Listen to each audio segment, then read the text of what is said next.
बिस्मिल्लाहिर्रहमानिर्रहीम। अस्सलाम वालेकुम। आज 21 जून है और दिन है मंगल का। इमरान खान साहब के साथ रिटायर्ड फ़ौजी अफसरान की बहुत अहम मुलाकात हुई। उस मुलाकात के बाद हम वहाँ पर बनी गाला के बाहर मौजूद थे और 4-5 फ़ौजी अफसरान के साथ हमारी बातचीत हुई। मैं था, ईसा नकवी साहब थे, हसनैन साहब थे जो नया पाकिस्तान से बड़े ज़बरदस्त, वो उनका यूट्यूब चैनल है और वो हर जगह पहुँचे हुए होते हैं। हसनैन साहब जो है ना, वो पूरे पाकिस्तान में जहाँ इवेंट हो वो पहुँचे हुए होते हैं। तो खैर, हमने बहुत से फ़ौजी अफसरान जो थे उनसे बात की, लेकिन उनके बारिश हो रही थी मुसलसल और जो अक्सरियत थी फ़ौजी अफसरान की, वो ज़ाहिर है वहाँ अपनी गाड़ियों पर निकले और कोई भी वहाँ पर बाहर नहीं रुका जो है वो मीडिया से या डिजिटल मीडिया से बात करने के लिए। तो जो 4-5 लोग रुके उनसे हमने बात की, लेकिन उसके बाद ज़ाहिर है मैंने अभी कोशिश की कि जो और लोग वहाँ पर मौजूद थे उनसे ज़रा तफसीलात ली जाएँ, क्योंकि जिनसे हमने बात की उन्होंने अपने ज़ाहिर जज्बात बताए, उन्होंने कुछ चीज़ें बताईं, लेकिन मैंने कहा कि क्योंकि एक तवील मुलाकात थी, कुछ और पॉइंट्स भी पूछे जाएँ। और साथ ही फिर मैंने कुछ लोगों से रब्ता किया कि कौन कौन लोग मिलने वाले थे, तो उनकी लिस्ट भी मैं आपके सामने रखता हूँ और सबसे ज़्यादा तालियाँ जिस बात पर बजी वो भी मैं आगे चल के आपको बताता हूँ। इमरान खान साहब ने जो फ़ौजी अफसरान थे उनसे कहा कि फ़ौज से मेरा तल्लुक़ दोनों तरफ से है, यानी मेरे वालिद साहब की फ़ैमिली की तरफ से भी है, वालदा साहिबा की फ़ैमिली की तरफ से भी है। तो मैं जो है वो हाजिर सर्विस जो फ़ौजी हैं उनकी भी उनके बारे में भी बड़े बेहतर जानता हूँ। जो हाजिर सर्विस है, रिटायर्ड हाजिर सर्विस, दोनों के बारे में मैं उनको जानता हूँ, समझता हूँ, उनके मिजाज और इन सारी चीज़ों से मैं वाकिफ़ हूँ। और फिर इमरान खान साहब ने ये कहा कि वो नहीं चाहते कि फ़ौज के ख़िलाफ़ मुहिम चले आवाम के अंदर, सोशल मीडिया के ऊपर। और फिर उन्होंने ज़ाहिर है वो बात जो वो पहले करते भी हैं कि मज़बूत फ़ौज जो है वो मुल्क की ज़रूरत है और दिफा की ज़मानत है। और फिर उन्होंने बहुत से मुल्कों की ज़ाहिर अपनी गुफ्तगू में हवाले दिए कि लीबिया, इराक़, सीरिया, बहुत से मुल्कों के उन्होंने हवाले दिए जहाँ जहाँ पे फ़ौज जो है वो कमज़ोर हुई तो फिर वो मुल्क जो है वो तबाही और बर्बादी का उनको सामना करना पड़ा। तो उसके बाद इमरान खान साहब ने ज़ाहिर है रिजीम चेंज के ऊपर बात की। उन्होंने कहा जब ये जब से इनको लाया गया है तो इन्होंने मुल्क को तबाह और बर्बाद कर दिया है। और इमरान खान साहब ने कहा कि हम उस तरफ जा रहे हैं जिस तरफ जो है मुल्क को क्राइसिस से जो है वो निकालना नामुमकिन हो जाएगा, और हम उस तरफ जा रहे हैं जिसका पाकिस्तान कभी भी मुतहम्मिल नहीं हो सकता। ये मुल्क को उस नहज पर ले जाएंगे कि पाकिस्तान के पास अपनी सलामती बरकरार रखने के लिए, अपनी खुद मुख्तारी बरकरार रखने के लिए बहुत महदूद ऑप्शंस रह जाएंगे। और इमरान खान साहब ने कहा कि अगर कोई ये समझता है कि ये पाकिस्तान को ठीक कर देंगे तो वो गलत फहमी का शिकार हैं। अच्छा, यहाँ पर जो वहाँ मौजूद लोग थे उन्होंने कहा कि इमरान खान साहब के गुफ्तगू से ज़रूर तासुर मिला। उन्हें अंदाज़ा था कि यहाँ पर बहुत से लोग ऐसे मौजूद हैं जो जब यहाँ से मुझसे मिलकर जाएंगे तो हाजिर सर्विस बहुत से लोग उनसे रब्ता करेंगे, उनसे पूछेंगे मेरा मौक़िफ़, मेरा नुक्ता नज़र। तो इस हवाले से उन्होंने खुलकर उन चीज़ों पर बात की जो कि समझा जा रहा है कि इस वक्त इस्टेब्लिशमेंट की जानिब से अपने सबऑर्डिनेट्स को या अपने नीचे जो लोग हैं उनको जो चीज़ें बताई जा रही हैं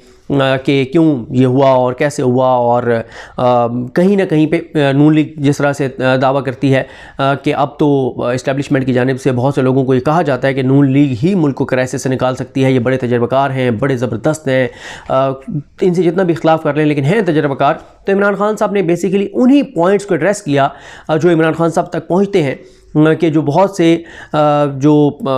फ़ौज में बहुत से अफसरान हैं, जो बहुत से जवान हैं जिनको बताया जाता है कि जी बस ठीक है, ये हो गया, हमारे से कोई लेना देना नहीं है, हम न्यूट्रल हैं और कोई भी आ जाए, अवाम जिसको भी ले आए, जो भी आ जाए, हमारा इससे कोई तल्लुक़ नहीं है। तो उन तमाम पॉइंट्स को इमरान खान साहब ने एड्रेस किया है ताकि हर जगह पर इमरान खान साहब की ये बातें, ये पॉइंट्स जो हैं वो पहुँचें। उसके बाद एक रिटायर्ड फ़ौजी ने जो ऑफिसर है उन्होंने बात की। अच्छा, जो ज़ाहिर सुनने वाले का अपना एक तासुर होता है, उन्होंने कहा कि उन्होंने ये तो वाज़ेह तौर पर नहीं नाम लिया था कि वो आया हुकूमत की बात कर रहे थे या वो इस्टेब्लिशमेंट की बात कर रहे थे। उनका सवाल ये था, वो जो एक ऑफिसर ने बात की कि मुल्क के जो इस वक्त मुआशी हालात हैं ये बता रहे हैं कि ये चल नहीं सकता और सूरत हाल बहुत गंभीर है। तो आप ये बताएं कि क्या आप अपने मौक़िफ़ पर कायम रहते हुए बातचीत कर सकते हैं, इंगेज हो सकते हैं ताकि बात तो की जाए कि मुल्क को कैसे निकालना है, आप अपने मौक़िफ़ पे कायम रहें, अपने मौक़िफ़ को ना छोड़ें। तो इस पर वो कहते हैं कि क्योंकि कोई वाज़ेह नहीं था कि वो जो सवाल था, या कभी ये भी होता है कि सुनने वाले की अपनी परसेप्शन होती है कि वो सवाल इस्टेब्लिशमेंट के हवाले से था कि आप अपने नुक्ता नज़र पर कायम रहें लेकिन इंगेज तो हों, उनसे बात तो करें, या वो हुकूमत के हवाले से था। लेकिन इमरान खान साहब ने, जिसके बारे में भी था, इमरान खान साहब ने जो है वो कैटेगोरिकल इनकार किया कि किसी से कोई बात नहीं होगी अगर बात होगी तो एक ही सूरत में होगी, और वो है जब इलेक्शन अनाउंस कर दिए जाएं। फिर इमरान खान साहब ने एक और बहुत अहम बात की। इमरान खान साहब ने कहा कि अगर कोई ये समझता है कि मेरे दबाव पर मैं और या इस हुकूमत की नाअहली और नाकामी पर जब ये अपने बोझ से गिरेगी या इनको गिराया जाएगा, इनको घर भेजा जाएगा, इनकी बैसाखियाँ विड्रॉ की जाएंगी, तो उसके बाद अगर कोई ये समझता है कि इलेक्शन करवा के धांधली करवा के दोबारा इनको लाया जाएगा तो मज़ीद मुल्क के हालात ख़राब होंगे, गंभीर होंगे। ये जो इस वक्त सूरत हाल है इससे ज़्यादा ख़तरनाक सूरत हाल होगी। उन्होंने वाज़े किया कि इलेक्शन शफाफ हो, कौम जिसको लाना चाहती है मुझे कोई मसला नहीं है, मुझे कौम वोट नहीं देती मत दे, लेकिन इलेक्शन शफाफ होने चाहिए। अगर इलेक्शन में धांधली की गई तो इमरान खान साहब का यही मौक़िफ़ है। एक और जगह पर भी उन्होंने बात की है कि उन्होंने कहा कि अब जो है वो अब चीज़ें छुप नहीं सकती। अब अगर कोई समझता है कि चीज़ें छुप जाएंगी तो ये छुप नहीं सकती। इमरान खान साहब ने एक और जगह गुफ्तगू करते हुए कहा कि 90s नहीं है, ये सोशल मीडिया का दौर है, ये मीडिया का दौर है, फ्लो ऑफ इंफॉर्मेशन है, लोग एक्टिव हैं। तो इमरान खान साहब ने कहा कि अब अगर धांधली हुई तो सूरत हाल मज़ीद ख़तरनाक होगी। ये कोई मत समझे कि चीज़ें जो है वो बेहतरी की तरफ जाएंगी। इमरान खान साहब ने जो फ़ौजी अफसरान थे उनका बहुत शुक्रिया अदा किया। उन्होंने कहा कि जो लोग यहाँ पर मौजूद हैं, जो फ़ौजी ऑफिसर्स या फ़ौजी ऑफिसर्स की फैमिलीज़ जो यहाँ पर नहीं मौजूद, उन तमाम का मैं बहुत शुक्रगुज़ार हूँ कि वो जो मेरा जो इस वक्त बयानिया है आज़ाद और ख़ुद मुख्तार पाकिस्तान का, उसमें मेरे साथ डट कर खड़े हुए हैं, मुझे सपोर्ट कर रहे हैं। और उन्होंने कहा आप रिटायर्ड हैं, आपका हक़ है कि आप सियासत करें, आप अपना मौक़िफ़ रखें। और इमरान खान साहब ने कहा कि ये सियासत तो मैं कर ही नहीं रहा, मैं तो जो है वो जिहाद कर रहा हूँ और मैं मुल्क की खातिर कर रहा हूँ, क्योंकि मुल्क की आज़ादी और ख़ुद मुख्तारी, मुल्क की सलामती जो है वो इस वक्त ऑन स्टेक है। इमरान खान साहब की जिस बात पर बड़ी तालियां बजी वो ये थी कि इमरान खान साहब ने सवाल किया रिटायर्ड फ़ौजी अफसरान से कि ये बताएं कि अगर मेरा घर है और मेरे घर पे डाकू जो हैं वो डाका मारने के लिए आ जाते हैं, चोर जो है वो घुस आते हैं मेरे घर में, तो मैं अगर अपने चौकीदार को जगाऊँ कि यार मुझे लगता है कि डाकू आ गए हैं, चोर आ गए हैं, तो देखो, तो चौकीदार अगर ये कहकर सो जाए कि मैं न्यूट्रल हूँ, मुझे सोने दो, मेरा कोई लेना देना नहीं है, तो क्या आपको कबूल है? तो इस पर सब ने कहा कि हमें ये चीज़ कबूल नहीं है। और इस पर बहुत ज़्यादा जो है वो इस बात पर तालियां बजी इमरान खान साहब की इस बात पर कि चौकीदार जो है वो ये नहीं कह, जब चोर और डाकू हमला आवर हों घर के ऊपर, तो चौकीदार ये नहीं कह सकता कि मैं न्यूट्रल हूँ। और इस पर काफ़ी जो है वो तालियां बजी। मैं आपको बता देता हूँ, अच्छा ये जो लिस्ट है जो बनी गाला में जमा कराई गई कि ये लोग जो हैं वो आएंगे, इसमें सिर्फ ये था कि इसमें बहुत से जो अक्सरियत लोग मौजूद थे, लेकिन कुछ नहीं आ सके थे क्योंकि रावलपिंडी इस्लामाबाद में बारिश जो है वो बहुत ज़्यादा थी। तो इसमें जो ब्रिगेडियर्स हैं जो रिटायर्ड, उनमें हैं इनामुल हक साहब, मुश्ताक अहमद लिल्ला साहब, शौकत अली साहब, मिर्ज़ा जाहिद इकबाल साहब, राशिद मुजीब अलवी साहब, फैसल नजीब साहब, इशफाक अहमद साहब, हफीज़ अहमद साहब, जिलानी साहब, सिकंदर अली साहब, बाबर साहब, इसहाक अहमद साहब, मोहम्मद लतीफ़ साहब, टीपू सुल्तान साहब, अर्जुमन साहब और खालिद रब्बानी साहब कर्नल्स जो है। और ज़ाहिर रैंक का कुछ तब्दीली भी हो सकती है किसी की, मैं तो बस ये लिस्ट में जो नाम जिस तरतीब से लिखे हुए हैं वो मैं पढ़ रहा हूँ। इसमें अब्दुल वाहिद साहब हैं, जलील रहमान साहब हैं, नवीद अकबर साहब हैं, सलीम सज्जाद साहब हैं, सलीम साजिद साहब, मोहम्मद आसिफ साहब, इफ्तिखार हैदर साहब, इजाज़ अली साहब, इमरोज़ खान साहब, ताहिर डार साहब, इमरान मसूद कुरैशी साहब, वासिफ सज्जाद साहब, शाहिद इकबाल साहब, आसिफ इकबाल कियानी साहब, मज़हर अल्ताफ़ राजा साहब, महमूदुल इस्लाम साहब, मोहम्मद आसिफ साहब, जमाल साहब, इरफान साहब, एहसन राव साहब,